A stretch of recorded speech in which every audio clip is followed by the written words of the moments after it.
don't yell at that dog.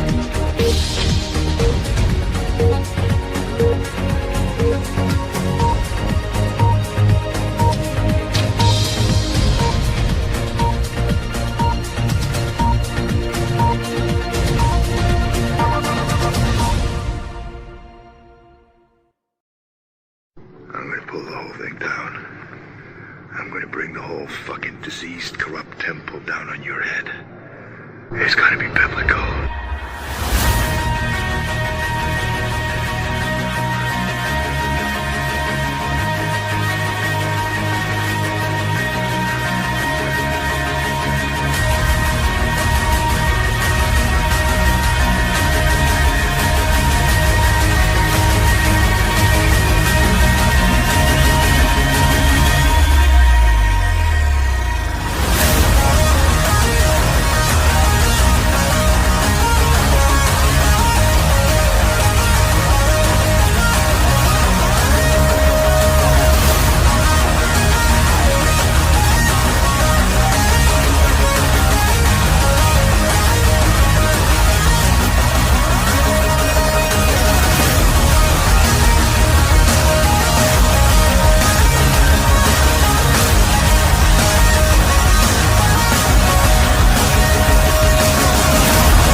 G'day, welcome to Patriots Across the Pond, a bit of Thursday Thunder, episode 28, the Awakening Summit Roundtable Reflections. As usual, Elisa and I didn't discuss who was doing the intro, so I thought I'd just smash it out quickly. And there's none of that introducing people from the back room here. We're all here in your face. Everyone, welcome. How you doing? Doing well. Hey guys. Good morning. Good morning. I miss everybody so much. Yeah. We were just Right back talking at about you. that off So camera. I did say to Elisa, I'm ready to go home now on the last night because I had to get up at 4 o'clock in the morning. I got home and I thought, fuck this. I want to be back there. Yeah. Do you guys see Stu's hat? New York. The New York, Nice. the Yankees. Oh, yeah. Well, Yeah. we had a little bit of an issue because he went with the Yankees, and if it's the Yankees against another team, I'm on board. But I was pushing for the Mets, but he didn't. You know, what are you gonna do? The reason I went to the Yankees is because it's a better looking hat like that, and you to me, you're all Yankees to me. So there we go. It's associated with winning, right? He wanted to be associated with winning. That was low, Matt. That was really low. Straight away. Shots fired. It's been a trend for many years. Right. How should we do this? Should we just go round the table, Lisa? Do you want to say a few things, maybe? Yeah, I mean, we'd love to get everybody's input. We're over a week out from the event, and just hear, everybody's impressions and experience. But as for me, it was really an honor to be the MC with Stu. We got to have kind of that bird's eye view, and we got to introduce everyone. It was really fun. I also was happy because I had the benefit of being at the last event in October. So like kind of this bird's eye view comparison. And we increased so much. Like we increased the number of speakers. We increased the number of attendees. Things flowed smoother in some ways, than they did before. And of course, we learned a lot as well from this. So I think that everybody did a tremendous job. I would say maybe the only negative to the whole thing is that there wasn't enough time for certain speakers to really get into their stories or expand on things, right? I guess that happens a lot with these events, depending on the number of speakers. But yeah, I thought it was great. And I guess we'll continue our discussion talking about what's next. Yeah. So I'm thinking that certain speakers really didn't get a chance to tell the full story to make that really big impact. I mean, that goes to Chris and to Laura and, Kerry as well. And I know I have to take the heat on this setup. That's fine with me. You knew, you learn, you screw up, you learn from it, we move past it.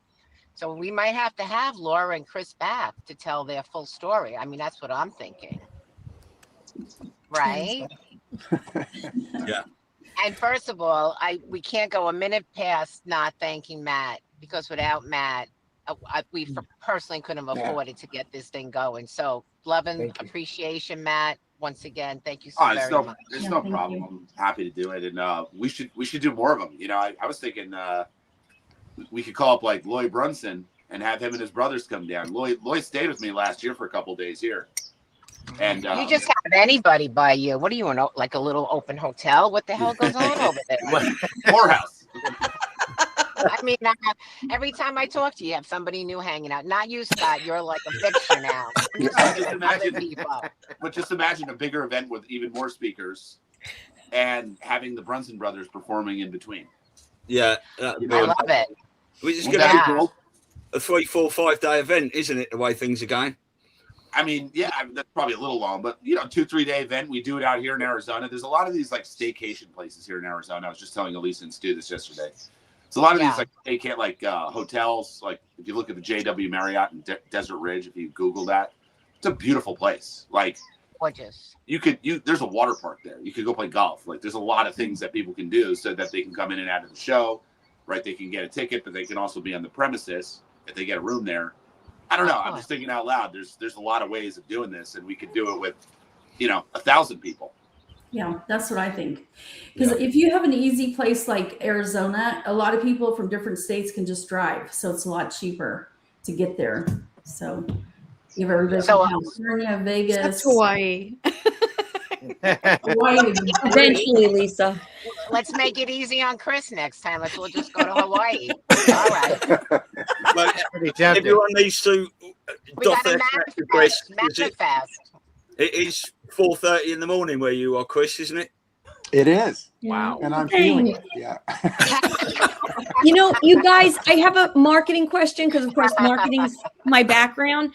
Are we looking at this being under the banner, no matter where it is or where we do it in the future, the Awakening Summit, and it's just like the Awakening Summit Long Island, the Awakening Summit, Sedona, we keep that theme? That's not even an option. That's it. There's your answer. Okay, there you go. There you go. But I just want to put it out there. So, I'm not alone in this. I'm doing this because, don't think I'm woo-woo crazy, but it's because I'm told I'm following what I'm led to do. So I know you're going to hem and haw and you want to throw eggs at me. Thank God we're just doing this on a screen. But it has to be one more time in New York. I told Elisa, I hope you're going to buckle up, get your suitcase ready to go, because this is going to be an American tour. We're going to bring together all the individuals that we have. See, we resonate. This group right here, and there are a few missing, but we resonate with the same purpose. I would prefer not to have an individual that's out for self, based on ego, and really just, and I do hear your comments when there is a grump upon us. I'm aware. We don't have to drop names, but we, because we resonate, the energy consciousness is very big, and we draw in people of the same frequencies. So one more time in New York for October, and then we can set it to Sedona after that. We can go all over America.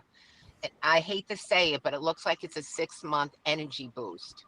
I hope you're all up for that, for your mission.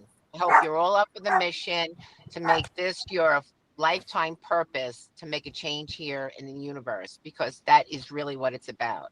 The people are dehydrated and so thirsty for the connection. More and more people. That's why your numbers are going to grow.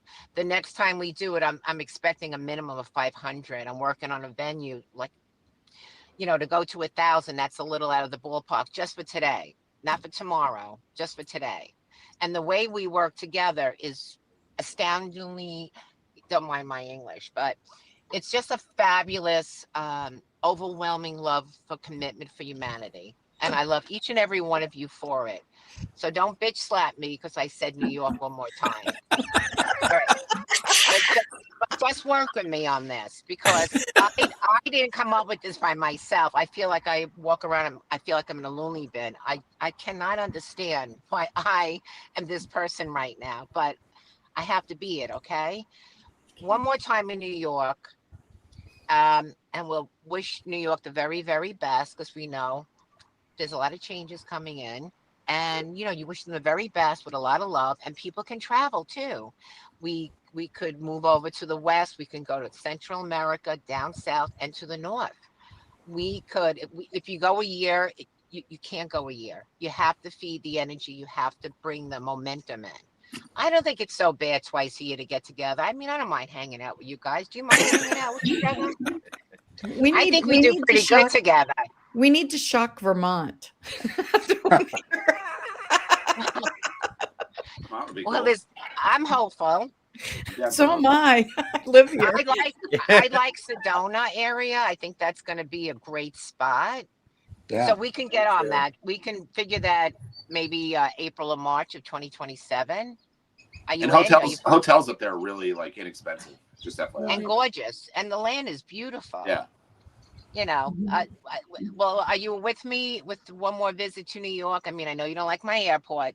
That's okay. No, that's all right. Look, I've only bought one hat so far, so it's lucky there is more teams there, so I'll have to buy another team. We gotta get the Met And because I don't want to hear Elisa bitching about it. Better get a Met hat next time, Stu. Okay, I live here with her. I live here with Elisa. They blow it every year. Well, I want to piggyback on what Donna just said, because we did Long Island, but there is a certain I don't know what the word is, but when you go into Manhattan and the city, you're kind of coming up against that energy that we need to sort of overtake, right? You've just got that bad energy in Manhattan. However, on the good side, you're closer to a lot of the other, to the other boroughs. Staten Island is a very, very MAGA country borough. You've got New Jersey. You're not far from Pennsylvania. I mean, not that Long Island is so far, but I think it's more of a psychological thing, when you're thinking Manhattan versus Long Island. And everybody knows I'm not a fan anymore of Manhattan, but from an energetic standpoint, I agree with Donna that maybe we need to kind of tie a bow a little bit on New York. And I did not twist her arm. I didn't promise. When I was fighting against you, like, that privately. I'm innocent. Let's see what's left after Mondami is done, because I'm sure we'll get some cheap hotel rooms. I might even want to buy some real estate because everyone's going to be gone. Like so Madison Square Garden it is, right? Yeah. Is there any rooms at Trump Tower that might work? Hey, No, let's do it. Oh, you mean for a venue, Joe? Yeah. Oh, you know what? It's not big enough. You all met Liana, right? The lovely, beautiful Liana who helped. Yeah, we have a connection there, but I don't know. I don't know what the ballroom setup is there. I don't know how many people will go to the Trump Tower yet. I mean, I'm impartial, but that might deter a few people. Like the first venue deterred a few people, and it's irrelevant. What happened. Nothing about yesterday even is relevant right now. It's about where we're going. Right. What is our intention and why we're going there?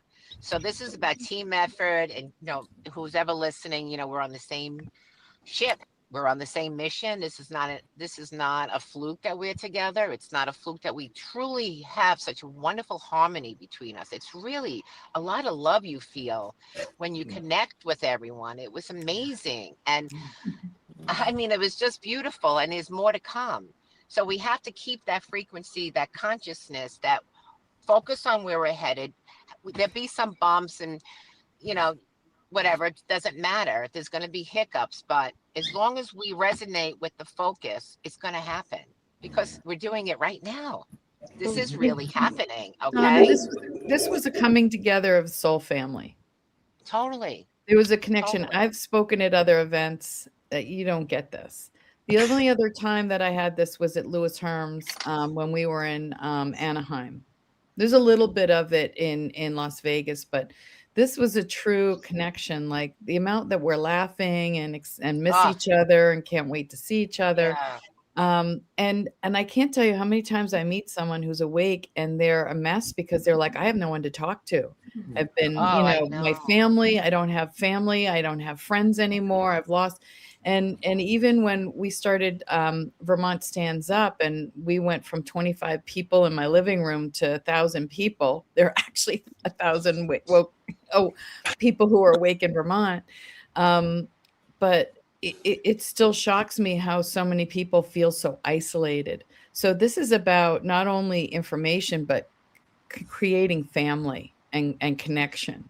I think that was the biggest takeaway that I had from it. Ellen just left a gathering in DC, and she messaged me on the side, and she says, Donna, what a whole different energy is here. The event you guys put together, I felt so loved. I met so many wonderful people, and that's where we're at. Yeah. So we're going to have people that are going to want to try to partnership with us. This is going to happen. I'm already getting pokes at me. I know Matt and Elisa, there's no decision without, and all of us together, because we're at the partnership. So bringing somebody in is a community agreement, because not everyone is our friend. There's a lot of egos out there, and I'm going to say it 100 times. Thank God for COVID. Podcasting hit the roof. We connected with millions of people. It was really about who's paying attention, who's connecting. People got into numbers, and then it was ego conversation about, this is what really, I don't like this, but some people need to say it. Just think about it. Someone comes up to you and says, I had no idea at all that vaccines cause damage. We have an outrageous decline and rise in autism. I didn't know that the surveyors didn't know how to look up that diagnosis. And for 30 years, we have the highest 6 children in America. I didn't even know.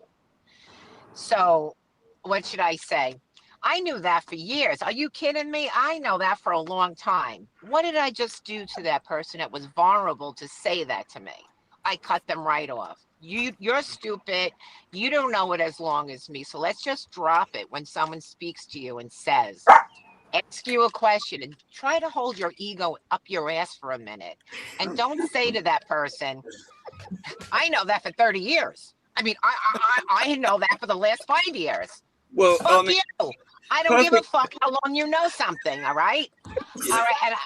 And I think, okay, it's about saying, I know it's devastating to find that out. You want to let them in. You want other people to know they can reach out to you.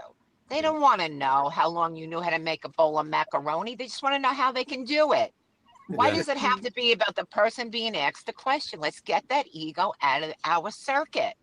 Nobody's asking you how long you're aware of something. Who gives a shit? Our point is, we're reaching people. We're reaching people who want to be reached. And you're right, Lisa, isolation and loneliness can be very devastating. And every one of us at some point, I don't want to know how long you did it, who you did it with. I'm not interested in the personal, all that. We all cross that threshold. So our job is to welcome them in without your ego being a primary subject. Keep the shit out, and pay attention to podcasters that constantly bring up how long they know something. Don't associate with it. It's a low energy. It's not a community network when you talk about yourself. Okay? So Joe and I have a story about a friend of mine that came over, Donnie, for dinner. We had a group over to meet Joe. And I don't know, Joe, if you want to relay the story of what happened with Donnie. Yeah, well, I mean, first of all, it was really cool to have all the people that I met in Vermont already vetted. So thank you for that, Lisa. They're friends of Barry and mine, so there you go. Yeah. So well, first I went on this tour. Was it called the Piney? What was it called where the houses were? Oh, well, we call it the Loop, where all those. There was all these really cool houses, and I had went in front of one of the houses, and Lisa took a picture. Prickly Mountain. Prickly Mountain. Anyway, there's a documentary on the architecture from the 70s that was in the mountains of Vermont.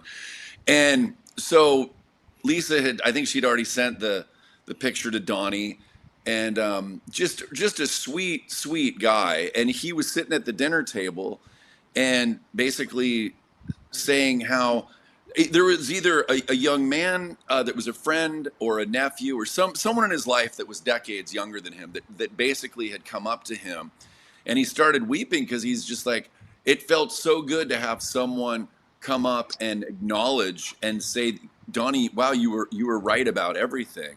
And he was a bit of a spitfire early on, but you could see how much it meant to him that he did have an impact on someone, and he handled it. I'm sure he handled it very beautifully, but it really helped me to understand, because in the Northwest it's hard to know who's awake and with the censorship, if we're having an impact. So it was a beautiful moment in real time to hear from someone that was really outspoken at the start of all this, that he had an impact. So it was a beautiful dinner. So thank you for having that. No, he got fired from his job for not being vaccinated. He was very vocal about COVID to everyone, and he ended up very much ostracized around here.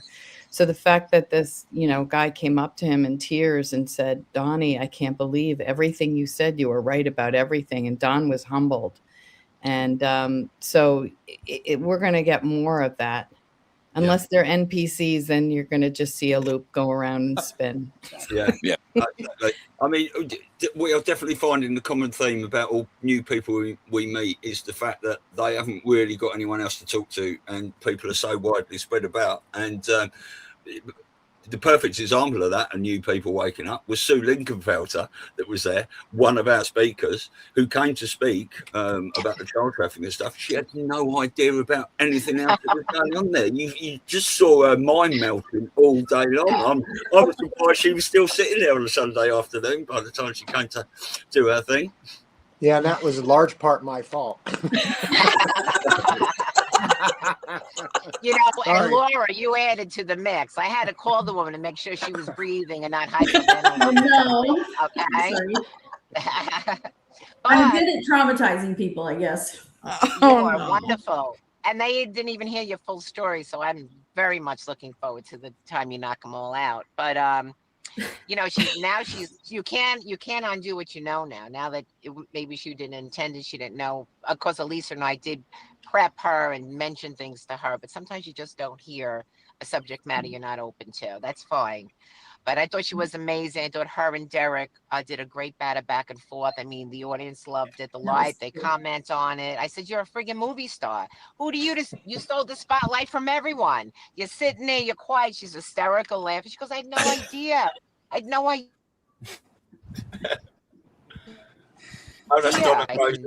Put my energy into Nassau and Suffolk County need to merge together. Yeah, Donna and I were together yesterday, and we met a lovely, lovely lady who's in the education area, right, Donna? And we were chatting, and I didn't really hear all the conversation, Donna, but I know you were telling her a little bit about the summit, and it got onto child trafficking very, very, very lightly, and she was a little in shock to some of the things we were saying in terms of its rampantness. And she's like, I'm so glad there are people like you, who are trying to do something. And what the heck? We both looked at her and were like, well, that's part of the problem, because we all need to be doing something in whatever small way we can. It's not up to the others. And you saw her struggling. She's like, well, no, but I'm like glad that you guys are really, and we're like, yeah, so let's see what we could do, because you're in a school. Maybe we could. So I think that's part of bringing people into the fold too. It's not just about telling them stories, though that's important. It's about, okay, now what's your mission? It's nice to get together. It's nice to have like-mindedness. It's nice to feel empowered and validated. But I would hope that also we're giving a little bit of a roadmap to people on how they can, however small it is or big. Some people want to go big with, what they do. And I think that's, I guess, part of the mission we can't forget in this. Got a question for everyone. And again, it's my marketing brain. If we decide we're all moving forward with this, I think it probably makes sense for, like, off camera, for us to figure out a role, a job, a responsibility, like, so that it's a team effort, you know, kind of like a little bit like, this one is good at this one's good at this one's good at that. And then there's a coordination, because it's not so much that it's a lot of work. It's that everybody's talents can make each area much bigger and better, you know, than, let's say, just me, Donna and Stu, you know, Joe, like, just to formalize some of these things so it works like a machine. And even though we might be doing New York, you know, if someone's in one area, we could start thinking about the plan going forward for the next few events. Does that make sense? Yeah. Yeah. Absolutely. You know, I want to say there was a comment real quick, and I agree with that, Elisa. We can do that off camera, but Love and Light Girl said, I'm going to disagree and want to hear personal awakening info. My answer is, we all have the same internet. And how did you not know? And if they're offended, that's on them. Well, I just want to say what this has been like. It's like you're screaming at your friends that the bridge is out up ahead, and they don't believe you. They're waiting to see it on the news. And by the time they find out, they've driven off the bridge, and you're sitting there like, why would you not, at least, if you have friends that are letting you know about that something is amiss in the world, and I don't understand why you wouldn't at least look into it, especially if you're starting, because on Facebook, there's a massive awakening happening with all kinds of different posts. And I think that's part of the, you know, the narrative is switching. But I just want to say, like, what this has been like is you're screaming at your friends and family, and they don't believe you. Right. And you're trying to warn them for their own health. I mean, is there any other way that you guys have felt is trying to let people know about this or wake them up? I have a big comment about that, because I find it ironic that the name is Love and Light, because this is about compassion for people who wake up at different times. When 9/11 happened, people sent me videos that it was an inside job. Because I used to live in New Jersey and worked in New York City, my ex-husband worked in Ground Zero. And I knew he was there in 93 when everything happened, the first time they tried to blow up the Trade Center. I knew people who died there. The idea that my own government could do that to its people, I had cognitive dissonance. I did. I couldn't imagine a world that we could do that for ourselves, to ourselves. And 10 years ago, I was at a conference, and this person who I met, I was having lunch with them, and they said, you know, 9/11 was an inside job. I literally stood up, told them to go F off, and I walked away because I wasn't ready to hear it. So what happened in that time between then and when I finally woke up, as soon as it was like a code word, as soon as I heard the word COVID, it was like, I feel like I was programmed. Maybe I was in my contract before I came in here. I was like, nope, that's not a thing. Like, I literally, like, something in me snapped. And so everyone wakes up at different times. And this is about a time of compassion. So many times during COVID, I kept hearing people like, I want retribution. That the only thing that harms, the only person you're harming is yourself when you're holding on to that kind of anger and that kind of need to, get back at someone for the pain. We have all gone through these phases at different times and woken up at different times. Some people much longer. I couldn't imagine being someone like David Icke, who was talking about this years ago. Or Chris, what you've known and had to stay quiet because of all the, things that you still get things, people say things to you. People aren't ready to wake up to a lot of what Chris says. And he has to deal with that all the time. Yeah.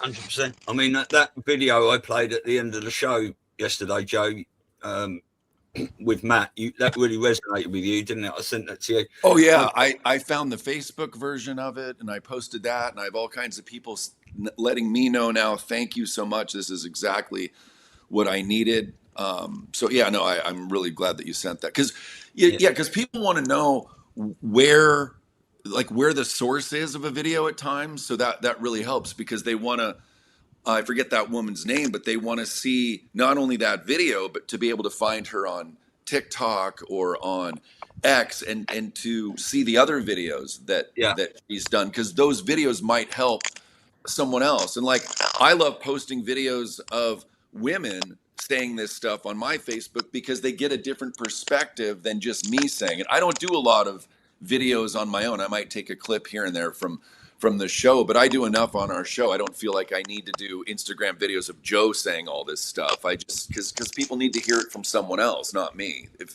they hear it from me, they're probably already watching the show, right? So yeah. I mean, I posted. I'm just going to say, I posted that group in my lads chat, which I don't really engage in much anymore. It just blanked me on it. Started talking about other stuff, and then said they were fed up with the biblical crap. And I mean, just to take someone talking about, you know, a little bit of God at the end of that video, they missed the whole point of what that video was saying, you know. And I think someone might be typing. Excuse me, if you could just mute. We're hearing the I think that might be Donna, is it? Yeah, I think it's better. Someone's eating crisp. Hang on. Okay. No, I was just going to comment on what Lisa said. You know, it is true, and I think there's I think where the resentment or the anger comes in is when people like attack you. Like, it's different when people just say, you know what, I don't buy that. That's okay. You know, like you're not buying it. But people can be mean. Like, at least during COVID, people were mean. They weren't just, I disagree. You know, it was like, you're an asshole. You're stupid. You're hurting other people. We don't want you. So I do think, though, what starts to happen is there's the timeline separation, you know, and you just have to say, I have to leave these people behind. And I mean, I never thought I would be compassionate, even though I, you know, pride myself on being compassionate, because I was just, you know, people, they look down on you, they're condescending, you know, all that kind of stuff. But when my cousin Renee came to me, I just wanted to like bundle him up and take care of him and tell him everything was going to be okay. So I do think that one of the problems, and what people say is, how didn't I know? Because they don't know where to look. You know, that's part of the problem. So they think, well, how the hell did you know this? And how did I not know this? And it doesn't mean it doesn't exist. It means that you're not looking in the right place. Like, just like we've all had that experience with people that say, you know, this is where things are. And you're like, well, it depends on what you're looking at, because we don't see it that way, because we are looking at different sources, different information. So I like to say that I think when truly faced with a person who is awakening, I haven't heard too many stories of people who actually are mean. You know, I think it's just that anger that builds up in us, that we're like, you know what, when that person, but then when it happens, you're like, your heart comes out, because you realize it's a very disheartening, painful experience to realize everything you thought was a certain way isn't. Yeah, I mean, Scott was very, it was the Socratic method that he used on me. I mean, I literally walked out of the Airstream one day and he's like, not verbatim, but, you know, the world you think you're living in and the world you are living in are two different things. And I mean, I wish I had a picture of me in that moment, because Scott, I think you're muted. Yeah, go ahead. Yeah, I can totally visualize the look on your face. You see the light bulb light up over your head. It was wild. That really was the moment, I think. Yeah. Yeah. It really was. A lot of people, you know, I mean, it's exciting to share this stuff. You know, I know it's easy to get jaded or frustrated with people that haven't been getting it, but everybody's circumstance is different. And, you know, some people are managing an awful lot in their own lives and just don't have the time to tune in. Well, I think the Epstein release has been very vindicating for all of us. Right, because we've been talking about a lot of stuff, and now it's being verified by both sides of the aisle. Right, of course, each side wants to blame each other, But nevertheless, it's real. It's become real, and that's only going to continue. So look at the Young Turks. I mean, they were the most annoying show on the internet for the longest time. They've completely 180. 180 degrees. Yeah, unbelievable. Anna Kasparian, my God. Even she's a Cenk force. Uygur. Oh yeah. Even he's flipping around. Well, I think she's doing it because she's compelled to, and I think he's doing it because he sees where things are going, and he wants to have a job. But yeah, and then we see some treachery on our side. I think this is sort of the unity portion of things. And I think that was a lot of the Epstein bait, the frustration we had with the way Ted Bundy handled things, and Trump's alleged involvement and so on. It roped a whole lot of people in that weren't paying attention before. The left didn't really buy Pizzagate. They seemed indifferent about the children. It was very frustrating for us. It seemed like it was drawing a line. It was divisive, but by pulling everyone in to investigate for whatever their reasons were, now they're exposed to all this material. Now they're getting the outrage. Now it's spreading, and it's not a partisan thing. It's an energy thing, and that's where we need to be, because now we can spread the frequency, and that'll spread a lot faster than facts and fact patterns and evidence, or not evidence, that kind of thing. And what's crazy is that even if that frustration is directed toward Trump, that's okay. That's what he's here for. Yeah. Right. And that's kind of interesting. The guy just takes it on the chin every day. Right. Well, I was going to say, Laura, go ahead. I was just going to say, imagine what, Laura trying to share her story over the last how many decades. What's this been like for you to finally, feel more supported and invited to share what's happened in your life, Laura? I think that'd be a great conversation right there. Well, for most of my life, I've been told you're crazy. And the latest was actually like 3 weeks ago. You're not living in reality. This is what he used a V word. I can't remember what it was. But anyway, he was telling me I'm basically crazy, even at this moment when it's all over the news. So I have gotten used to 95% of the people are not going to believe me. So that's kind of what happened since the 90s, really. So it is nice for people talking about it. It's amazing that people are aware of it and that they want to do something about it. Do you guys know of the Congress meeting May 13th about MK Ultra? No, please expand. I always get her name wrong, but Representative, she's Congressman Anna Paula Luna. Yeah. Mm-hmm. She's doing a task force meeting on MK Ultra on May 13th.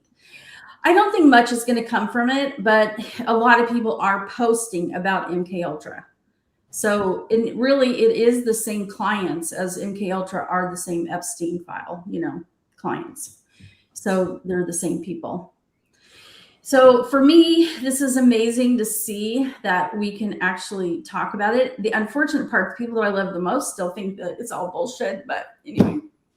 Yeah, I was going to cry on every video. I think I'm going to blame Joe and Scott, because anyway, even though you have nothing to do with it, I always do it on the video with you guys. Okay, but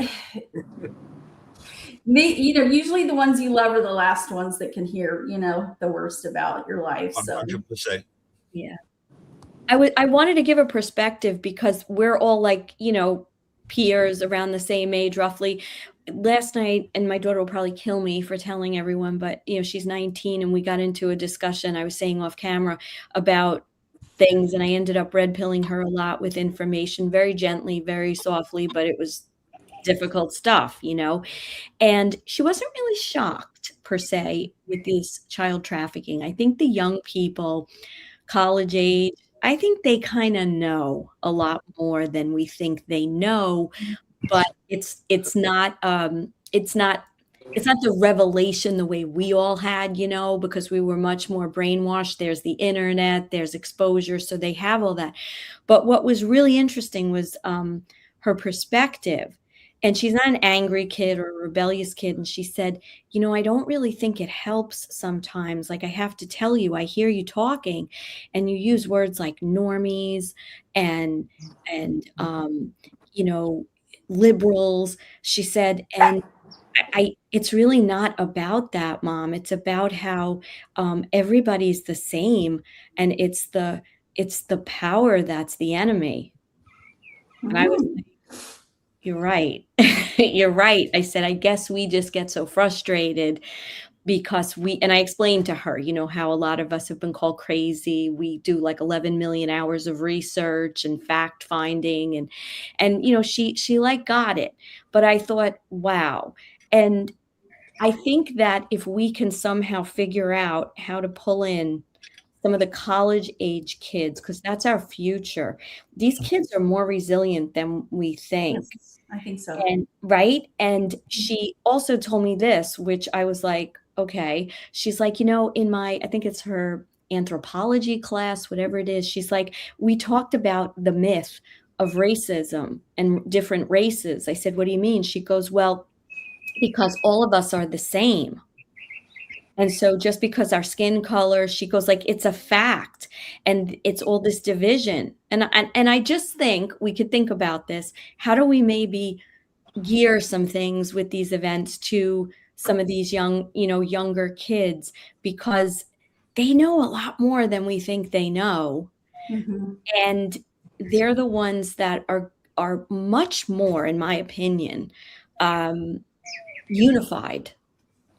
Right. Well, let's invite Nick Shirley. I mean, there's a reason that he's breaking the story after Veritas 4 years later, because they need the young, sharp kid to help bring in, the younger generation. I mean, that they're looking to him for news now, Yes. So probably some young podcasters that we could, if we do a little research, that are, maybe not they're into what we're into, but they certainly have the voice that a young person would be attracted to. Because let me tell you, these kids that are coming in now, they're higher vibrationally, they're more loving, they're more accepting. I just see it, they're strong warriors. They really are. The cabal thinks they're getting them, which they are targeting them with every single thing they do, is to target the kids, brainwash them so they can be their slaves. But they are fighting back. I think they're God's strongest warriors for this time. And they are prepared for this time in their spirit, their soul, whatever you want to say. Yeah. So we can have a lot of faith in the future with them. Right. Well, they went through COVID. They went through not going to proms, and now they're looking back at like that. What the hell was that? So I think that was a huge awakening for them. Yeah. Chris, it looked like you were going to say something on that topic. Yeah, I was just going to get Chris stuff. Well, I love what you guys are saying because the people being born now are born with a much higher level of higher photonic vibrational light at the sun, because it's changing, and so their physical material is slightly different, and that's a full fourth density movement, and so they are being born of different material than we were on a vibrational level, and so that's intentional. This is how it happens on other planets too. It's the exact same process. So but what will change even more is our verbiage. I upset my nieces and nephews. I don't mean to, but that's just the words I use. I'm like, and then I learn, right? I'm part of that learning curve. That if we say anything, like you were saying, Elisa, that separates or divides or judges, that shuts them off immediately. And good for them. Yes. They're like, I'm not going to engage with that. And so I think it's just really important. We have to be responsible for every word comes out of our mouth, especially publicly. Yeah. It triggered me when she said that, because I'm thinking, well, they are normies. Like, this was going on in my head. And then I was like, we do hold on to a lot of that, whether it's the ego, the anger, the way we were raised, the cultures. Because don't forget, a lot of us in our generation are still very connected to our ethnicity, because maybe our parents or our grandparents came to this country. So there's a strong tie to that. But the more the kids, I call it like they get more vanilla, you know what I mean? Because they lose some of that and they assimilate into having commonalities. And to a person like me who was raised very Italian, very culturally like that, and the Sunday dinners, it feels like, oh, we're losing all that, but it's assimilating into things that don't separate, which can be triggering, you know, a little bit, at least for me, where I have to sit back and go, no, this is what's supposed to happen because it's unifying. Well, it's really hard to let go of being Italian, first of all. Yeah. I don't think I'd ever want to lose that. But there was some. So I think when we call people those titles, it's not like, I think it's a way for us to relate to each other if we're going through something, to categorize them so that we have a, you know, something that we can relate to, and it's not necessarily meant as derogatory. But was there another term that you feel might be more fitting, or how you'd say that? I think, to me, and we didn't discuss this, but I think maybe just unawakened, because it's more factual, right? There's, as opposed, like, let's face it, when we say normies, we're not saying it with love. I mean, no, we're not. We're not, right? I guess retarded is out then. Exactly. but unawakened, you know, growing,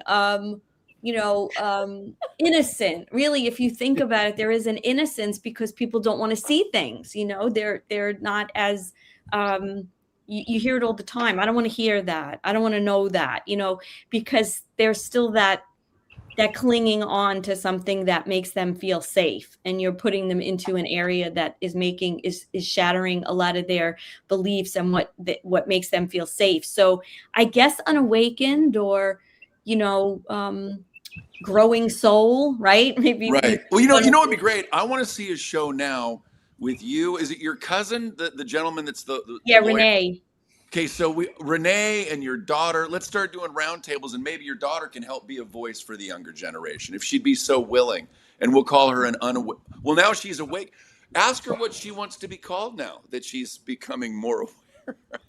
Look, I mean, none of us used to walk about going normies in the early days. It's just righteous frustration, really, you know. And we were all sheep once. I put my hands up. I used to call people sheep. Bah. Sure. But yeah. I was a sheep once. Well, we're all God's flock, aren't we? But we were all there once. But it's when you continually give people information and they ignore it and batter you down and batter you down and batter you down some more. I'm quite happy to call people normies. I don't even think about that at the moment. Retarded, I pick my words a little bit better, you know, and at times. But we have to do that. If people won't listen, mind you, the truth is learned, never told. Everyone has to. That's why you just keep planting the seeds, right? Because ultimately, everyone has to wake themselves up. They have to take themselves away, think about what we said, and do their own little bit of research. And that's when they normally have their moment, is when they are alone, not with us going, you must listen to this or you must watch that. Right. Yeah, anything said in love is going to have an impact. You know, no, it's true. I remember sitting with Jason Q a couple of times, and you know, as I mentioned at the event, I am 100% Jewish, like Ashkenazi Jew going way, way back. And when I had to sit and listen to, you know, Khazarian mafia, you imagine like what that did to me. Having been raised, I was bat mitzvahed, I had to go to Hebrew school and Sunday school 3 days a week. There was a whole indoctrination, but it was always about love. And when someone makes an overarching statement, I said, I want to learn from you. But when you make these overarching statements, it pushes me away. If you come at me with kindness and say, hey, I just want you to know this is the history that I have found. Here's some information for you to look up. Here's some things that you can do instead of saying all Jews should die and they're evil. You know, that's not going to get me on your side. Yeah. Because I'm curious. I want to know where it came from. If I've been lied to, I want to know. But it's the information. It's like saying all Muslims are, you know, are bombers or whatever, or terrorists. It's not true. When we get into these overarching conversations, and so when we come with a place of compassion, because each of us has been brainwashed, each one of us has been programmed from the time we're born and before that. So it's an unwinding, and it's painful no matter where you come from. Yeah. You know, finding out what your history is, finding out what your history is not, who we are at a very deep level. So it's Oh, that's it's a better. powerful conversation, and to be compassionate for people as people wake up at different times. That's very well. That's an excellent point. You know, it's similarly, you know, and I've bantered a lot with Jason because we do a show with him, and we literally to the point where Dina was like, "Whoa," because you know I wouldn't back down, and I have the utmost respect for him and his research and his positions. But like you said, there's nothing's 100% in anything. So, you know, so yeah, so Stu would just sit back and he and I would just like go at it more about that overarching statements, that those are the things that, because look, you can look at any religion, any group, look at the Catholic Church, look at the Vatican. Like I had no idea about half of this stuff. So maybe like 8 years ago, I started learning about the Black Pope, I had bad cognitive dissonance, like bad. Like I was like, what? How? Okay, you know, so you but the person who told me was someone who was also Catholic and did it in a way that I could, you know, understand. And she wasn't trying to put me down, you know, because I was still caught up a little bit more in the religion. So I agree with you, Lisa, 100%. But I think, as Stu said, it comes from this frustration. Like, everyone needs to know this, because if everybody knows it, we can change it. It doesn't work like that. That's an important point too, Lisa, is that if we, as people that are attempting to be of assistance and help and come and do the work we're doing, if we force anything or do something that drives them the opposite direction, we're held responsible for that, you know. And you may hold them back from evolving enough in this lifetime, and they may have to come back and have another third density experience. And then if that's the case, then we would likely have to come back. Really? Holding ourselves back. You know, that's why I say, I hold myself to a high standard of what I say. You know, because I'm like, I know how it works. Once we leave here, we have the healing process. We review every choice we ever made that affected others and ourselves. And we got to figure it out. That's the judgment that we were taught growing up. It's not judgment from anyone, including ourselves. It's just us being responsible for every action. But it's so much more effective to be responsible in the moment. Yeah, well, that's why I'm trying so hard to wake everyone up, because I don't want to come back. If we do ascend, I don't want to come back. So, people, let's I don't want to do this twice. Together. I just want to say as well, Donna, can you just mute yourself until you chat, because it's quite loud where you are. And one other thing, Elisa, is when you stop it, Donna. Donna, when you and Jason go at it after the second time, I've got a load of stuff sorted, and I'm just waiting for you to go again. But I'm not telling you what it is yet. Okay. I'm waiting for the opportunity.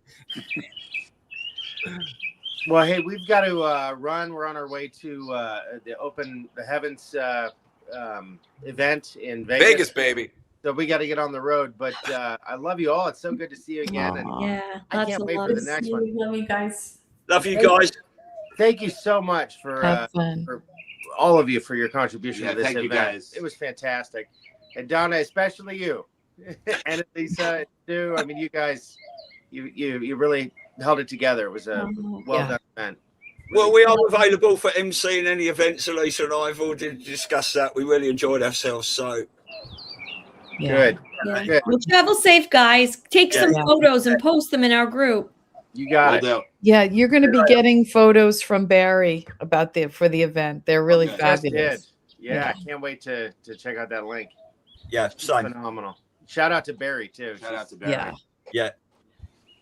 All right, you guys have a wonderful day, guys. See you later. Later. Bye. All right, now I have a question for Chris.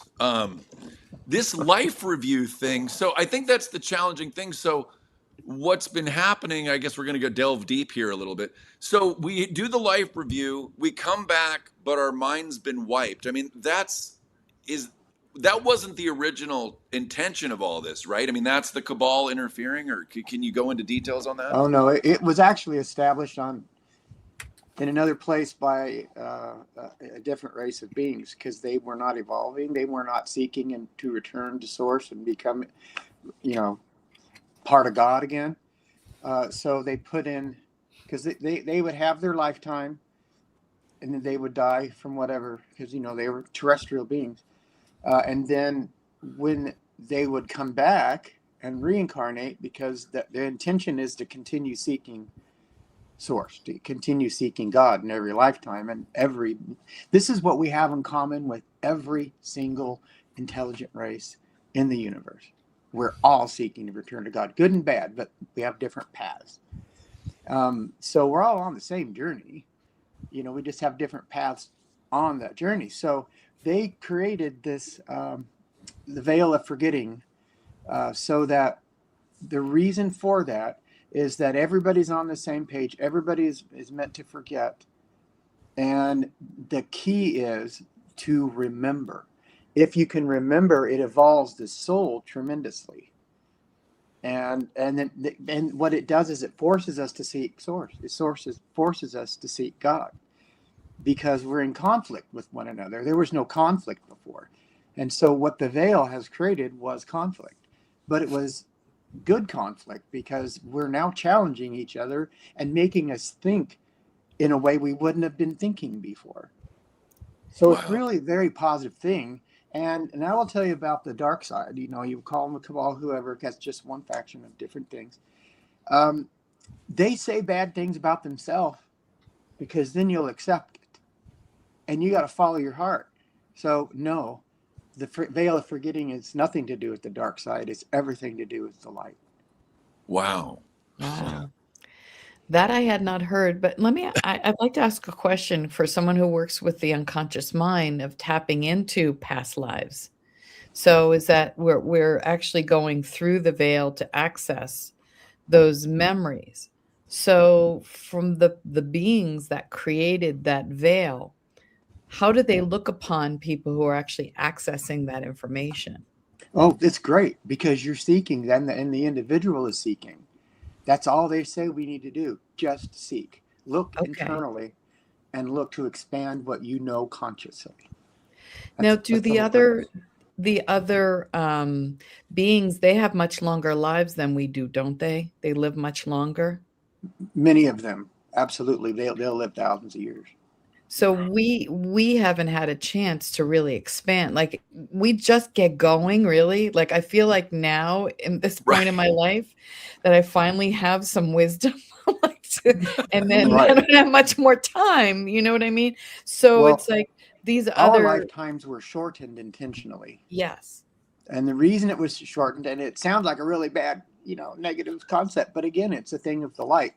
It's because it gives us more rapid fire opportunities in lifetimes. Oh, wow. See, we have a lot more chances to try this again than if we lived thousands of years. We would be stuck in our ways more than we are by coming back, forgetting everything, and going, okay, now what do I believe? Or what do I think? What do I see? So it evolves the soul. All of this is about evolving the eternal soul. So with the ascension and moving into fifth, now you talk about density versus dimension. So moving into the fifth dimension. Right. Does that give us access to longer lives? Yes, it will. Just not immediately. Right. The fourth density and the fifth dimension are the same thing, or they weave together. And so I will say this for sure, part of the dark side's intention is create confusion, especially among the whole planet. So they say 5D, 4D. Well, those are two separate, entirely different things, but they both start with the letter D. So it's 4D, 5D. So I think it would be a greater service if we said dimensions or densities, so that we know what we're speaking about. I always say fourth density, and I don't say fifth dimension that often, because it creates more confusion, because we haven't quite learned enough about the fourth density. So we don't want to, it's a highly negative act for those that are trying to polarize to the negative, they'll skip fourth density entirely, because the fourth density is about us finding and understanding the many facets of the vibration and frequency of love, doing things out of love, and that includes manifesting physical material, but it's the vibration and frequency of love. Now there's a way around this, and the way around it is to skip the fourth density and go straight to fifth density, not dimension. And if you jump into fifth density, that's all technology. And they're like, they don't see the need. They don't see the purpose of learning lessons of love. So we don't want to jump. We want to take the path. Well, So- I just want to say that Lisa and Barry and I had the chance to talk with Chris after the event for about an hour and a half. We were next to a dumpster. It didn't matter. We didn't know how long. It was easy to throw everything I was saying over. No, but what was amazing is going to Vermont and witnessing what Lisa was experiencing in using the DEEMS device. And I'm calling you after this, Chris. I'm ordering mine today. But to watch Lisa and Chris bond as previous life brother and sister, whatever your guys' bond is, was incredible. And to watch Lisa figure out components of the DEEMS device has been absolutely mind-blowing for me to witness. I don't know if either one of you talk about it, but it's been so cool to watch. That's a Lisa story to me. Well, what's really cool about this is I saw him, I was sitting next to him. We both had our books out and he had these, and I looked at him. I'm like, that looks like an ong. And he looked at me and goes, kind of is. So he brought this technology back. And you can speak more to what the technology is, but there's a gold one and a silver one. Barry bought a silver one. But what I have noticed is that there was a huge shift in me. And Joe, you know this about me. I have been so frustrated because I feel like there's been a governor on me so bad. Like, you wouldn't believe, like, I would get on podcasts and the podcast would drop or static would happen. My podcasts weren't getting out. It was just like it was ridiculous, especially when I started doing the quantum healing, helping people who have been vaccinated. We got interrupted, Lisa, when I did a show with you. Remember, my whole internet went down. Yeah, it happens all the time. And so all of a sudden I started using this, and I messaged Chris and I'm like, does this dissolve implants? And he's like, maybe.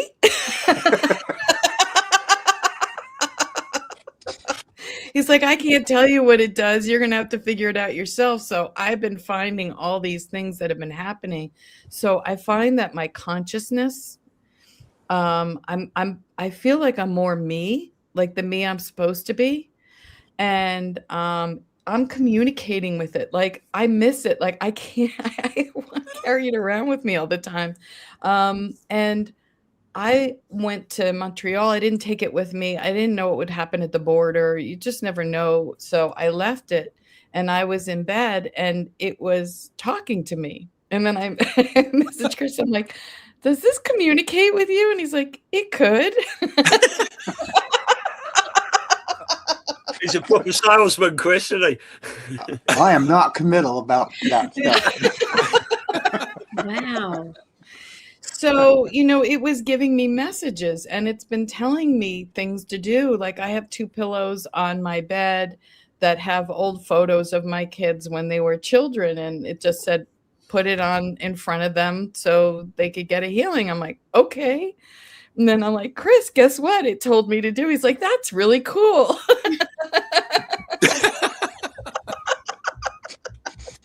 Yeah, I get a lot of those fascinating reports back that I never, ever considered, what happened. And I can't tell you how many people have also told me that there are Native Americans that live in their DEEMS.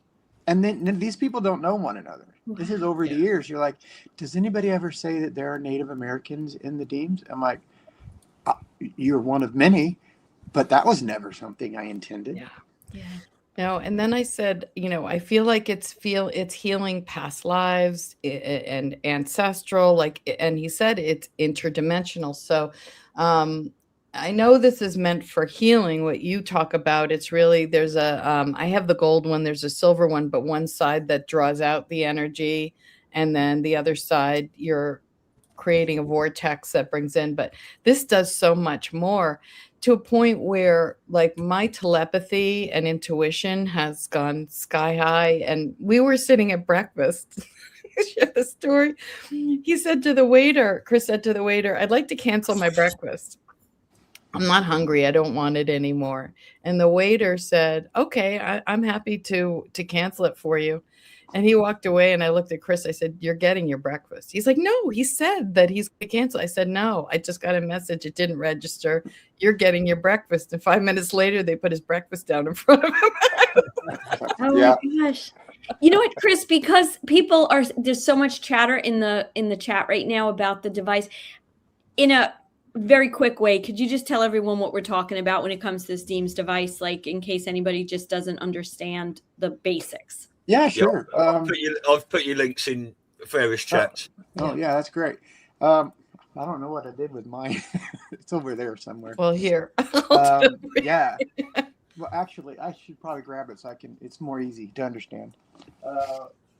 I didn't know we were going to go here, but I just witnessing the connection of Chris and Lisa it was so cool. I had to say something, and it's been amazing to watch this. So. Well, yeah, you. I'm happy to share. Well, it's all stuff that came out of us all being together. So it's, this is called the Awakening Summit Roundtable Reflections. So we're kind of letting it organically go where it needs to go. Well, so basically this is it. And within this is 13 high strength magnets in a series like this, and it's separated down the middle, a piece of iron. And this creates a circuit, and then the circuit wants to come around this magnet and then continue, right? As a circuit will do. Well, this magnet here is polarized this direction. So as the energy is coming up and around, it's being pushed out, and that creates a vortex. On the north side, with the gold one, it's, the light's bright, but on the gold, it's gold. But on but it's silver on the side that's drawing energy in. So it's like a vacuum. You're vacuuming up energy. So what this energy does, and what it's for, is, well, I'm learning more every day what it's for. But it is extremely good with physical pain. And that's what I have to advertise because, that's actual research and everything that I can prove. I can't prove it does communicate with you or Indians, North American Indians live in it. So I don't know, but I get reported. So it's pretty fascinating. But for the most part, I brought this back with me when I was working in the secret space program. This was one of the technologies when I signed up for my final 20 years. That I wanted to release this to humanity. So I actually have a contract to do that. So what it is, it's basically a device that helps balance the energy of the body because it draws in so much more energy. Like if we were running around, barefoot, like wildlife, they heal much more quickly and better because they're connected to the earth. And the earth is meant to heal us because we come from the earth, right? We're from material of the earth. And this just replaces that because we're wearing shoes and living in houses. So this just draws in it's like a vacuum of energy coming in, condensed and sent out. And so you use that to if you have an injury, you'll just kind of place it over there. I have really bad arthritic back. And this is part of the reason I even invented it is because I was in so much pain. I had been on morphine for 20 years. And I'm like, no. I don't want to continue this. I didn't want to start it to begin with, but the pain was so intense. So then as soon as I built this thing, I laid on it and the pain was gone. And I'm like, oh my God, this thing works. Wow. But what it was a memory. My memory was unlocked. of me having and using this and stuff off planet. Right. Well, and the whole thing about the implants, when Lisa had asked that, like, I think Scott has mentioned this publicly, but he's been told he has more than one implant. So I'm really excited for Scott, even more so than myself, to get one of these. And then because Lisa had brought that up, and that's an incredible thing, because I think a lot more of us have implants than we may think we do. Donna, you might want to mute yourself again. They were so noisy. There we go. So Chris, can you speak to as far as the implants, not necessarily with the DEEMS device, because I don't know how much you could talk about that, but do most people have implants, or more people have implants than they think that they would? Does that make sense? Yes. Okay. What are those implants? What do those implants do? I mean, it probably depends, a variety of things, I imagine. It depends who placed them there. Okay. Or what placed them there, and the purpose of them. Some of them are simply trackers. Some of them, could take you down. Used to be, what is it? Spontaneous human combustion. Some implants can do that. So they can turn you into a pillar of salt, just like Lot's wife, right, in the Bible. This is real. So that's what happened to her. They triggered something, implants. And what it is it's more than one race that has done it to humanity. But the one I had recently and had it removed finally, because I didn't know it existed either, was by an interdimensional AI. It's highly evolved. It's billions of years old. And a vast number of humans have these interdimensional ties to this AI. So it's for me, it was for tracking. Right. But it's better to get rid of these. I mean, there's no guarantee that the DEEMS device is going to get rid of these implants, but if it does help, it's likely a very good thing, because these implants are not healthy or good, are they? Or am I? No, I mean, we should never be controlled or tracked. Got it. And I don't have proof that that's actually what happened to me. It was just like my higher self gave me information, but it could also be that it was clearing some things, or there were some, whatever it is, or allowed more of my higher self to come in. There's a lot of things that could happen, but I just notice, and what's really interesting is it really calms your nervous system. I'm much more relaxed. I actually sleep with it in my bed just for energetic protection. I use it. I keep it next to me when I work. You have to be careful. It's a very powerful magnet. We did a show with Joe, and Barry was holding hers up, and her earring flew out of her ear. Yeah, it's a strong magnet. I'll send you the video. You'll see it fly. It was pretty painful, funny. Actually. Yeah. So, so I wanted to ask you, Chris, these implants, when do they get implanted? Like, do you know what I'm saying? Like I don't remember someone coming up to me and implant. So, being good silly. Question. That also depends. Some of them hereditary. Oh. They come through. The interdimensional ones are hereditary, and they come through the mother. And because she's the one developing the infant, right? So they create it then. But they're all easy to get rid of. It's not like, doom and gloom. It's just the way it is, and humanity needs to understand part of the control mechanisms, part of the reasons we're having all these problems, and part of the reason we look at one another and we're like, how insane are you? Because we can't relate. And all of the, like you said, Lisa, my personal experience when I got this implant out, I had to do a surgery. It just happened to be a side effect of another problem. So once that was gone, it's like something in my mind also clicked. And that what that was I have thoughts of doing things all the time, not in a bad way. It's like, oh, I should go over there and tell that person hi, I love them, or are you doing okay, and check in with them, stop and give somebody on the street some kindness. But it was like you were saying about a governor earlier, it's just like, okay, I probably should do this. I want to do this, but I can't seem to do this. But then when that's gone, since then, I've been like much more gregarious and, you know, much more loving and kind, and, you know, and it does make a difference. So just so everybody knows, certain factions of the U.S. government, and that they're the ones here on Earth, they know about these implants. Can I say something just by all the people I've worked with? Like almost all survivors that I worked with had a physical implant put into them by the military. And there were also energetic implants that they also used against them. Yeah. So, Yeah, mine was the shape of like and size of a lentil seed. They're real small. Yeah. Real small. And I spent time talking to a researcher that researched on behalf of and you know, many soldiers. He said thousands and thousands and thousands of college students and soldiers. They all have the exact same symptoms, and they all had implants. You know, also another way they can get implants in you is if you have a surgery or if you go in and have dental work done.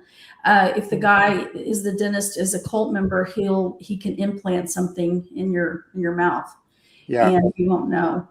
So yeah, they've gotten a lot of implants in that way. But technology now, they don't even need to do that. They don't even need to put an implant in you. Yeah, it's much more beyond now. Huh?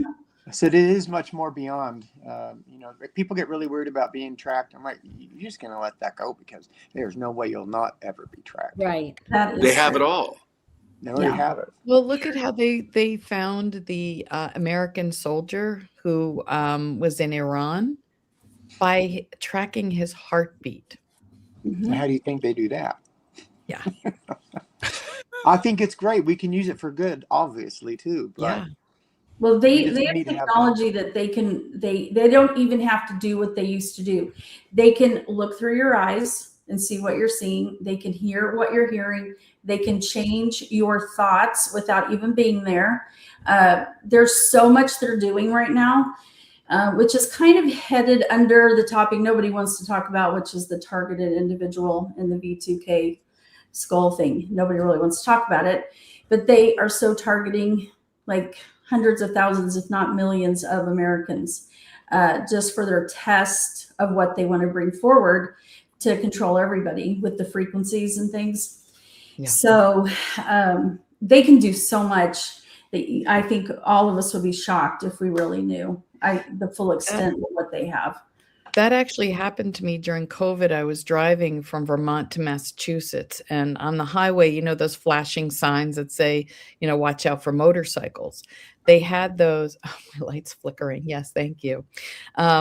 When I had these, the lights flickering on the sign would said, "Go get your COVID shot now," and it was right before an exit. And I got a voice in my head, and it was telling me to go get a shot. And I had my hands on the steering wheel, and I'm in the far left lane, and it took every ounce of strength to fight that.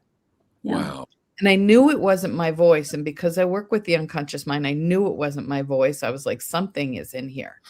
So 5 miles later, there was another sign doing the same thing right before the exit. Go to CVS and go get your vaccine. And I had to fight it again. And I thought, I'm out of my mind. What's wrong with me? And then not long after, I saw a podcaster who talked about the voice to skull. And I was like, wow, that's exactly what I just experienced. But most people who wouldn't know would think it's their own voice. Right. Right. Yeah. That's huge. Yeah, a lot of people are really like, I don't know if you guys see it on X. I see so many posting. They're just in torment. They're just tormenting the shit out of them. I mean, they really are with these frequencies and everything they can do. And some are treated differently than others. I don't know why, but I mean, some of the torment they go through is just so wrong. So they're kind of saying it's the new MK Ultra, you know, but I think it's just part of the MK Ultra. The next step. Well, I don't want to take over the interview, but I do want to highlight Chris just released a book. Lisa's releasing a book, and Laura's in the middle of, I think, are you working on yet another book? If you guys could just talk, because those were all available, or Chris's was available, but all these things are coming up, and I think it's just amazing. We have 3 authors on our panel right now. Chris, can you talk about the book you just released? I think people might want to know about that. Yeah. Thanks, Joe. Well, it's just it's tells my story from a little kid all the way through. When I was ended up in the secret space program and on the space station, and all the many of those experiences, and I introduced some of the races that I worked with, and then the whole thing has been wonderful because I've learned, working these other races, what true love actually is. Most normal humans have never felt true love, not in the way that is out there and available for us. So people are afraid of beings coming in, but in reality, it's going to be amazing.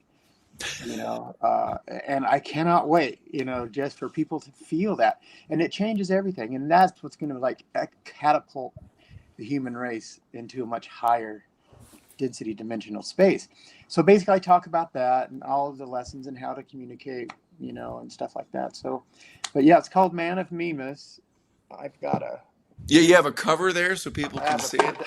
A production cover. So awesome. You can get it on Amazon, Man of Mimas, so that's it. Perfect. Awesome. Yeah, I'm Lisa? actually reading it. I've gotten through the second chapter. He's had an incredible life, a lot, and I'm just through the second chapter. Amazing man that exudes so much love for what he's been through. It's really remarkable. So I feel honored. And he's going to be featured in your book that's coming out that just unfolded in the last 5 days. And Joe's in it.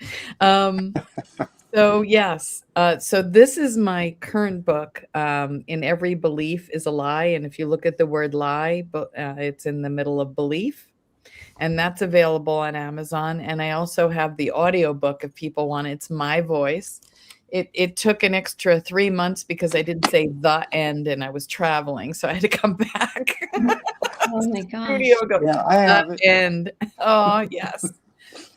And I have a new book that I've been working on, and it's so interesting because when you do a collaborative book, I thought, oh, this will be easy peasy. I'll just get everyone to send in their chapters and it'll come all together. It's taken me twice as long as my other book.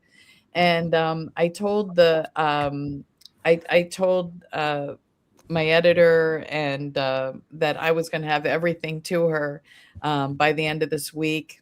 She'll get it Monday. But yeah, that helps me.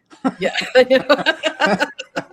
I gave him a couple days notice, but it's called We Are Quantum, and it's all about how we create our own reality from different perspectives. So I've got Dr. Joe Vitale, Dr. Carrie Madej, Sir Robert Edward Grant, for people who might know some of his work, working in the quantum field. It's a mix of people who are well known, and Joe is in it, Barry's in it, and then people who are not necessarily well known. Tom Althouse, who wrote the original screenplay to the Matrix, is in it as well. So it's a mix because I wanted everyone to feel like this was attainable. It's not just for people who are well known, and it's about people who are truly living in, their purpose and connecting. And there's an underlying theme of connection to source and God, whatever you want to call it, but it's really come together in a beautiful way. So thank you for the mention. And we're going to do an authors event June 16th. So you people right before the launch, it'll be available. So you can go on my website, Lisa Mindset. I'll put it down, and there's a little link to We Are Quantum where you can sign up for the author event. Perfect. Laura, anything you want to say in regards to your writings? Well, my problem is finding an editor who can handle what I'm writing. The first book I thought was like the easiest to read. I had 3 editors because they all quit on me, and then my husband and I just finished it ourselves for the edit. But anyway, so that was the first one. The second one I only had 2 editors, and the third one I only had 1, but she made 10 million mistakes, so I had to have somebody go through it again for me. So this is where I'm at. I was book 3. Each book, I don't even know where I got all this crap, but anyway, each book got bigger and bigger and bigger. So number 3 is a little tough to read, but number 1 is good just for the public, everybody who just wants to like basic about the cabal, mind control, and slavery. That's the title of it, Puzzle Pieces. The second one is more for therapists, professionals who's helping survivors and survivors. So it's more of a manual, but it has a ton of healing modalities that anybody can help heal themselves. Like it's made for you to do with yourself, because I could never find like therapists or practitioners to help me. Number 3 is heavy duty information. All of the books have information about the inverted Kabbalah and how that affects survivors. But number 3 is real heavy. I go into information about Mothers of Darkness, the Druids, the Kabbalah.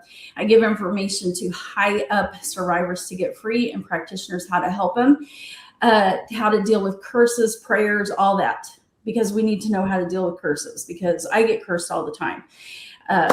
Even last night at a simple, stupid podcast that hardly anybody saw, I got cursed. I was like, oh, yay. I knew it was going to happen.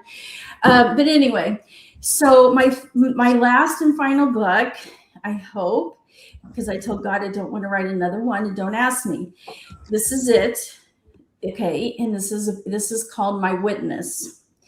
It is only my story. In all 3 books, I never really wrote my story. I only wrote pieces. Most of it was information. This is strictly my story. It was the hardest thing out of all 3 that I wrote. And anyway, my biggest challenge is to find an editor who can help me right now read the material and not, get sick. So anyway, that's my problem. So that's where I'm at. I hope I can get it out there. It's not long like the other ones. It's probably only like 200 pages. But anyway, I think it pulls it all together, because people in probably the 3 books, there's so much information. They may want to know, like, okay, she's given us a lot of information, but what about her? So this is going to answer that. And there you go. Beautiful. Yeah, thank you. Back to you, Stu and Lisa. I had some questions for these guys.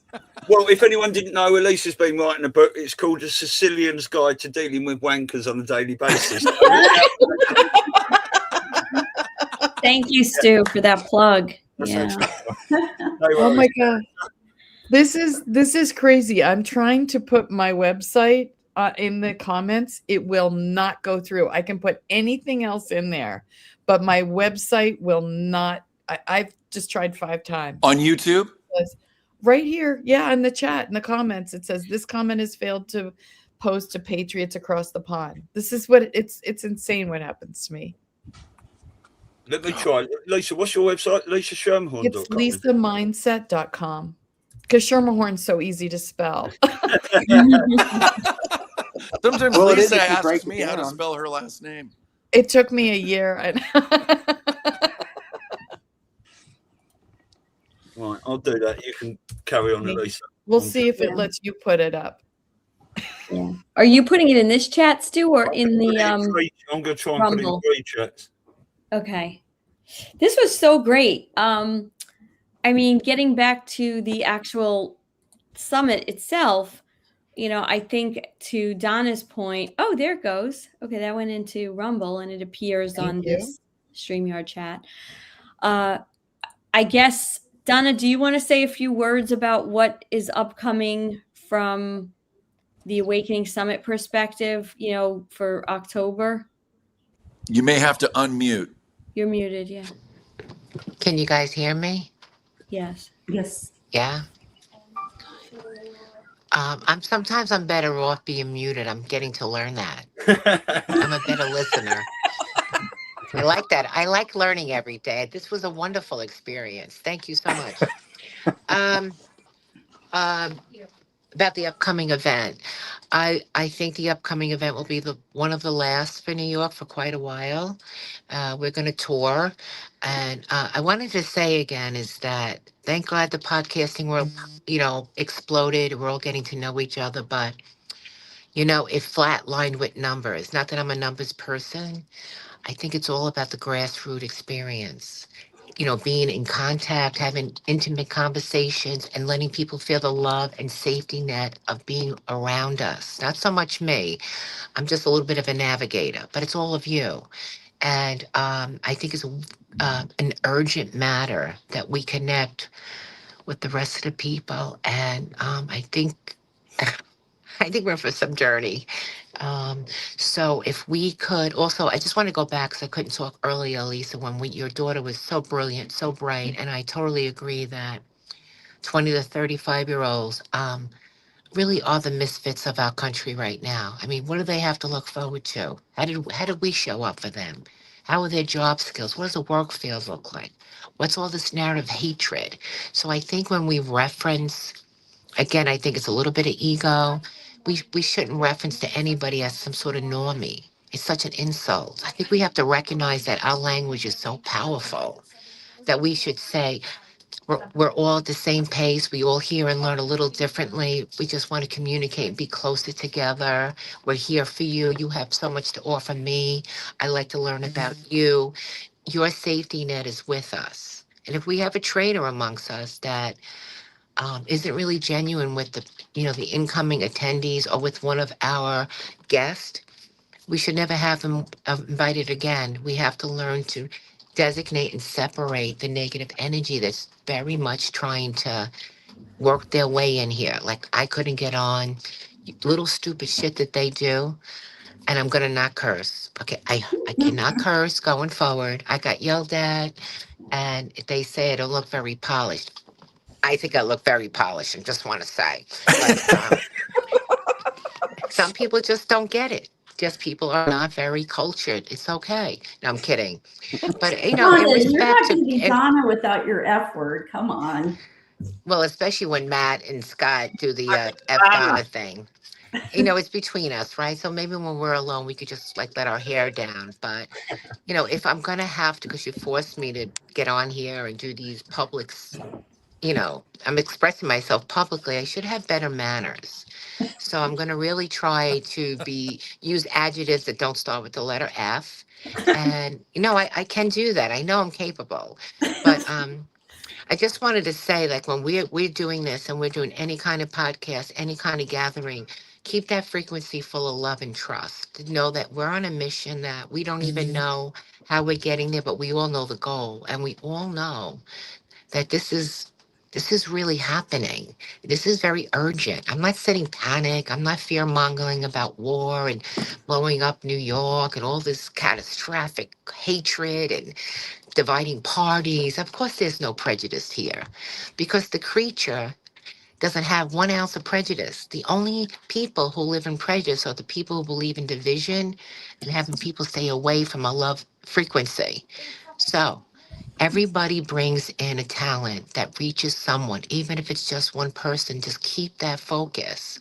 Keep the focus of giving a hug, letting someone feel safe. When you hug someone and you help them to feel safe, you ignite in them that most wonderful feeling of feeling belonged. You talk about isolation. People, I'm very fortunate. I guess I can't handle being alone and not having friends. I'm a little crowded sometimes, I'll be honest, and I don't mind it. But that's not the rest of the way the world is living. You have people like in Vermont, people that live in more rural environments, maybe under religious scrutinies. I don't know. I'm not in that world. But I don't want anyone to ever feel that they can't come to us, whether it's by email, to reach out, and to let their voices be heard amongst us. That's really what we're doing. Laura has a story that's not comprehensible to the majority of the world. Chris, too, you can't go around flying around, coming back in and telling all these stories, all right? Bringing back devices that could heal us. Laura's a survivor. I mean, what is this crap? People think we're out of our minds.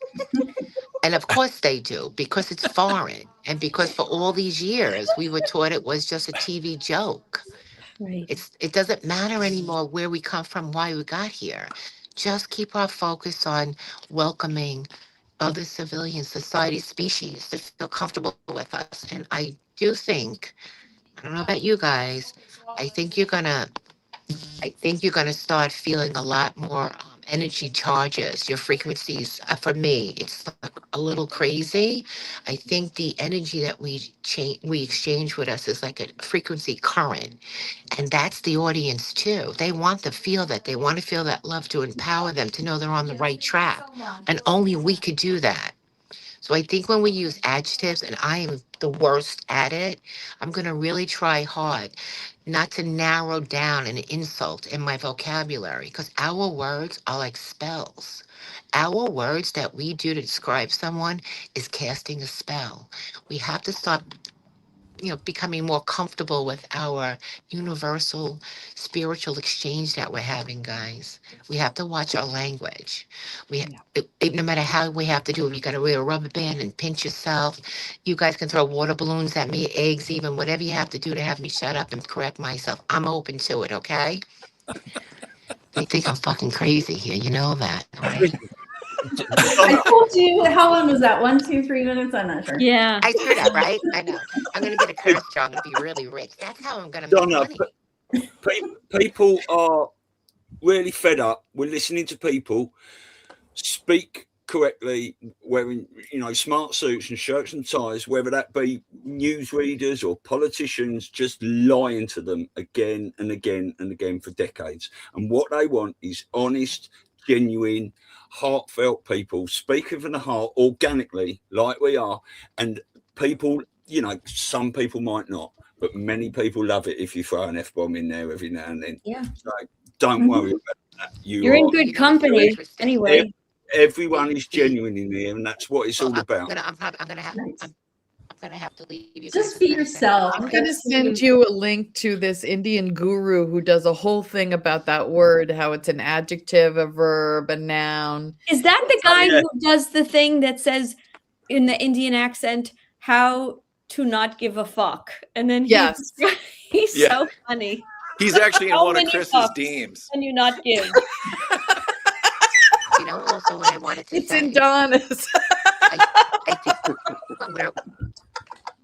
All right, so don't give me the big letter of diamonds, F the Donna thing.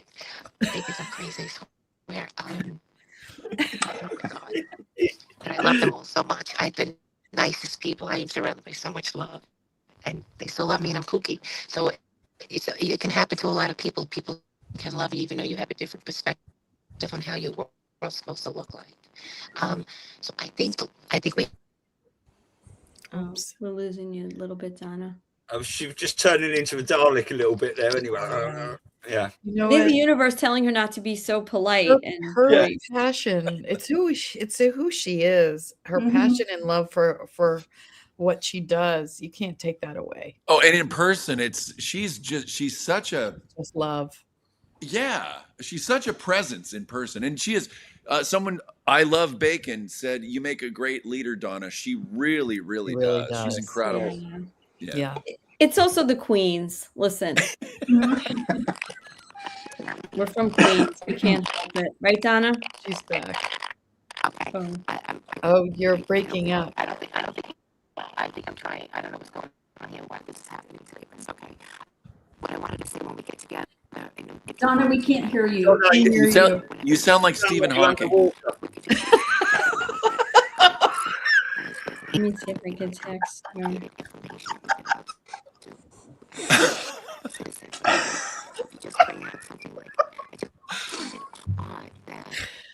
Donna, we can't hear you. She can't hear us either by the sounds of it. It's all garbled. Right? It's all garbled. You might have to not use your headphones. I think your headphones are cranked or something. No. Yeah. Wow. Well, I think just to kind of tie everything up, I think this was great. We had a great review. Can you hear me? No, we can I'm hear gonna you. go. All right. Oh, we can hear you. We love you so much, Donna. Thank you. Donna. Bye. Go on, Lisa. So anyway, I mean, this was so great. And obviously there's a lot of energy. I think we're all in agreement, because Donna will kill us, that we may have to do another New York event. And then I think we just pull ourselves together and figure out how we start planning, throughout the country upcoming, to keep this energy, keep it a place where people could come and learn and share and feel part of a soul family. And I think it's just fantastic, because there's a lot of events that go on, but they're very like one, they'll have an event. I mean, I think Lewis was one who did a lot and everything, but, I think probably a lot of the work fell on him and his very small team, and I think here we're trying to build a bigger team with that vision. So I don't know, we'll start setting up our little committee meetings, and we could keep people apprised of what we're doing. Okay. I love it. Yeah. I love it. By the way, Jonna just sent me a text. She wants to know how many people are available in the date range of October 22nd to the 26th, possibly. Okay. I will make myself available if I'm not. Okay. I love this group so much. Yeah. Yeah, and I'm heading to Vermont for the fall colors anyway. I am a massive fan of Vermont and Barry and Lisa, so any excuse I can get to the East Coast to hang out with them, and more people can. I'm sure she would open up her house for a few other folks if they wanted to join us. Absolutely. It's incredible. Yeah. Well, there's so many beds. I felt like a kid at summer camp. Beds. Well, we already started. I'll share with you guys privately. We'll keep the viewers in suspense, but we already have kind of our breakdown of who we're looking at. I think we're going to be a little smarter this time, because I think we're going to work backwards. We're going to set windows of time and then fill them, as opposed to we have all these speakers, now we have to fit them in, because like we said, it's so important to make sure those people that have longer stories have more time, and then the appropriate time is set for other people too, so that they can say, but we're doing it a little more strategic, so that it we try to cover those bases of time constraints in a more efficient and appropriate way. So Donna and I did a little bit of work yesterday, and if she's listening, I'm so sorry. She got a chicken sandwich and I got a spinach souffle. And when I left, I took her chicken sandwich and she took my spinach souffle. So I hope you enjoyed like it. The credit card. I couldn't enjoy the chicken because I don't eat it. So I had to give it to George. But it's like the credit card scene in Planes, Trains, and Automobiles. Yes.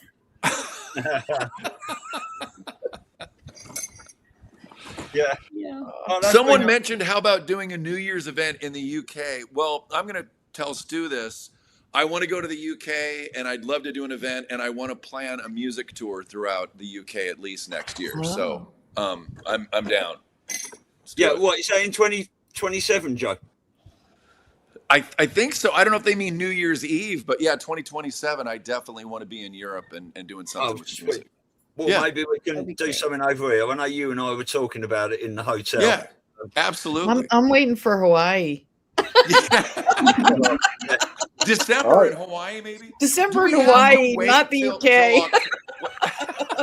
Do we have to wait till October in New York? I mean, maybe we could do something sooner than that. I mean, granted, it does take a lot of prep. It takes prep. Things. You know, there's all the issues with things like sponsors, obviously. Right. And we could do a smaller event gathering. I mean, we do events here in the Northwest. I do a monthly gathering at a pizza joint in the Tacoma area. I mean, there's not a lot of planning. So certain things do need a lot of planning, but just kind of a gathering where we could all meet if we all wanted to go to Arizona for a little bit. I mean, well, I have an idea. I don't remember the two guys' names, so I won't say that right now, but they talked to us at your event about the cruise. David Rambo. Oh, David Rambo. That's in a couple months. Yeah. It's out of August, Tampa. Right? That's what Dottie said. And so that's only in a few months. That would be very fun. That'll be a lot of fun. Yeah, they're talking about doing a cruise out of Tampa, and I think they mentioned June or July. I'm not sure exactly, but I'll have to ask them. Yeah, so I've been texting them because I'm really annoying. So I sent a bunch of texts, but haven't heard back. I guess they're busy, but if they're watching, I'm going to be annoying you again because we're trying to get all the details on that. No, because that would be really fun, you know? And from what you said, Joe, it's very reasonably priced from what they're looking at. These like 4 days and which would be really great. So we'll keep on top, you know, just bug them. Because I don't want to have to wait 6 months to see you guys in person again. That's ridiculous. Yeah. I agree. So I agree, Joe. There we go. Well, Chris, I'll be on the phone with you shortly. You guys want to wrap this up in a nice bow? I can't help but be a host sometimes. It's kind of what I do. So. It's good. Yeah, that's the whole point of this is so we can all just have a chat. There's no one in charge here. Well, apart from Elisa. Sorry. Are you guys married? Obviously, we all Italian mother thing. Okay. Obviously, we all learned some lessons from that last event, and you know, we will. People are saying, and I've been watching it back, that when people are asking questions, you can't really hear what he was saying. So it's going to be essential to have maybe 2 or 3 or 4 mics, and someone's always got a mic for the people answering the questions. But that's brilliant. I just think everyone needs to keep their eyes on it at the moment out there, because we've now got all this hantavirus stuff really being pushed, and it's very similar to what we had in COVID. We've all been talking about, are we going to have something else, to put these events to come through we want to happen and stuff. So that, and Elisa and I have got a family Saturday chat coming up on this Saturday, 3 p.m. UK time, 10 a.m. Eastern, and anyone in the chat can jump on with us like this. We can have up to 10 people total, and just come and show your face, not show your face, come and have a chat. Anyone that was in that audience there that wants to come on and say hello to us, we'd love to see you again. And all you guys there and the guys that have gone, love you all. Yeah, love you. Love you guys. Love you guys. Love you so much. Yeah. All right, where we go one, we go all. Yeah. Yeah, I haven't even put any sort of outro on it. I didn't think I was going to be the last one to finish speaking there. Let me find an outro. Yes, Stu is our, he does all the technology and all that. That's so cool. I hear you, Stu.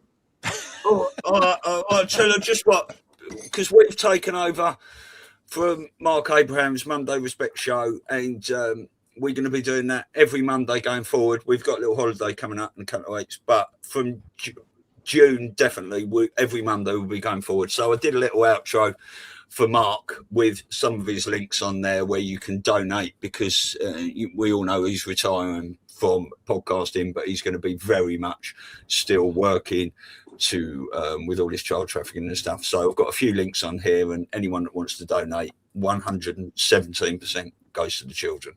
So where we go, one we go, all people. I love you all, and we'll see you soon. Take care. Bye.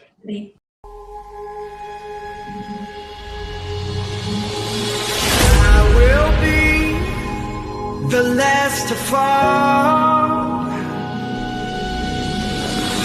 I won't shed a tear for them to see. I won't have your name to call. I will be the last to fall.